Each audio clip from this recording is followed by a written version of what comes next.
Hello, everyone. I'm Father Norm. That's what I go by usually. Today, though, I had an influence. I was just at the gym, and I was with a young man who was there, and he told me his name was Keith. And that struck me because I told him my middle name was Keith, and it got us into a good conversation with one another just on that little item. And so today, I'm going to be Father Keith. Obviously, Norman Keith Douglas. My mother wasn't sure whether Norman or Keith. She gave me Norman. I like both names. Anyway, one of the things I do in ministry over the last 48 years, I have a lot of retreats and teachings, and I'll talk to people of any age, and I'll say, okay, take a moment. Who is somebody in your life who's had a very positive influence on you in some significant way? And you probably know this, almost everyone, not all, say, well, a parent or a grandparent, some other family member, and certainly that's good. In family life, we should be having positive influences on one another, especially in terms of faith. But I know what comes in second place almost all the time is people remembering a teacher, a specific teacher in their life who made a difference maybe years ago, and that difference is still with them.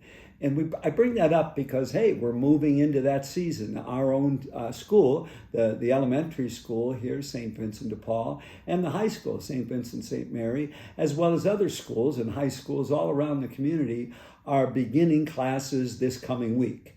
And when we think about teachers, to recognize that they do have an important role. I think too often our culture can take teachers for granted.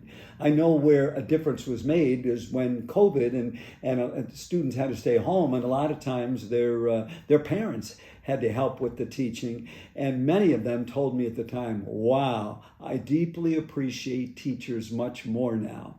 And well, they needed to be appreciated because many of the teachers I know in our school at that time were not only teaching students who were in the classroom, but they would have a camera on them and be giving lessons to the people who, for one reason or another, needed to stay home. And they did that, and I know that gave added work. But for them, you saw it was their love. They wanted to keep making a positive difference in the lives of people. So I want you to think about that. I'm going to share a couple brief stories. I think God works through our human situations. And think of, has there been a teacher in your life maybe you haven't thought of for years, and you go back and say, wow, that's a teacher. And people often speak to me and say, oh, as a priest, you have a calling, you have a vocation. Well, I think a lot of people have callings in whatever they're being led to do with their life, especially teachers. I hear that often, that they were led because somehow there was a presence within them. Those of us coming out of the Christian perspective might say the Holy Spirit prompting them to want to go in this area. They were drawn to it. They had gifts for it. And many teachers are doing so well. We need to give them thanks.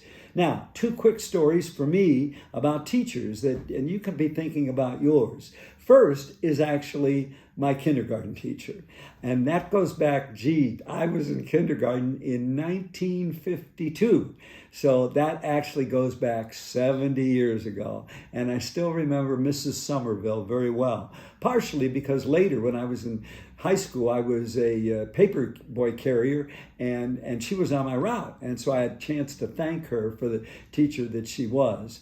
But I remember a significant experience, I'll get it, that it was coming on Christmas, and I was a kindergarten, and I could walk to school because it was close, and we were to bring a Christmas bulb, one we put on our tree back then, to put it on our kindergarten tree. And so I was so proud of myself. I brought that bulb. I was very careful and everything. But sure enough, as I was excited and coming into school, I tripped and the bulb fell and it shattered. I was in tears.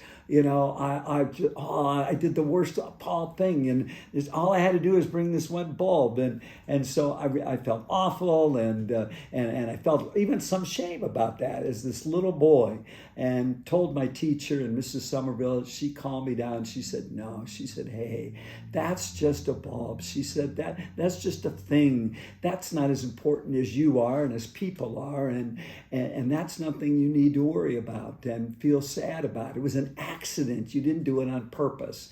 And boy, that reassured me. And it was a great start. I still can remember back there when I make other mistakes or things don't go quite right. That kindergarten teacher who said, hey, you're okay. It was a mistake. You didn't do anything wrong. We love you. And to know that, because a lot of times we can think, oh, my mom finds out, and she was understanding too. But you know how we can exaggerate. Oh, if they find out, they're going to hate me, or I was just supposed to do this one little thing. Okay, that's kindergarten. Now I'll go to University of Akron, first year there. I was in a sociology class with Dr. Brownstein. I still remember him very well, 1965, 66. And it was about 20 years after World War II. And I bring that up because Dr. Brownstein was Jewish. And he shared in his classroom that he had relatives who had died, in the Holocaust in World War II. Now, for us 18, 19-year-olds, that seemed distant, but we weren't personally experiencing it. We learned about it in history. But years later, I came to realize all the more that was very significant to him. He had family members who died just 20 years earlier in that horrible situation. But the key of the teacher that he taught a sociology course, and he really emphasized that what we need to do, looking inside ourselves, first of all, and seeing where we might be prejudiced, where we may discriminate against somebody, where we might say the color of their skin or their faith tradition, whatever it may be, to put them down or think lesser of them. He was able to talk about dramatically that with his own, Jewish relatives. And so he had a passion there. And that's part of it too, is some of the best teachers I know have a passion. It doesn't have to be intense, but they really have something they want to pass on. And certainly he did that for me. And I know many people have asked me through the years, because I'll speak about prejudice and discrimination and where people are put down so readily, hate. And I'll say, a lot of that goes back to Dr. Brownstein, what he taught me when I was 18 years old. So a teacher at 5, a teacher at 18, many in between, many since, but all having an impact on my life. Finally, I'd say, as a Catholic priest, Jesus is the master teacher.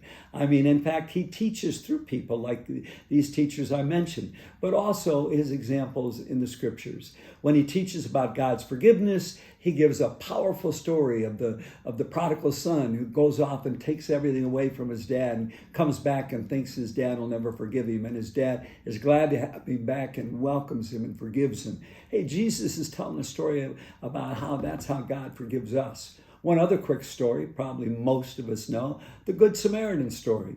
Jesus certainly could say, and he did, hey, we should be good to people. We should be nice to people. But he tells this powerful story of a Samaritan, and the Samaritans and Jews hated each other, who went out of his way for somebody who would be a common enemy, saw him down and out, and took care of him, was a good neighbor. Again, the master storyteller. Hopefully, all of us think about a teacher and maybe look at yourself. What are you teaching? What am I teaching by who we are and how we are every day of our life?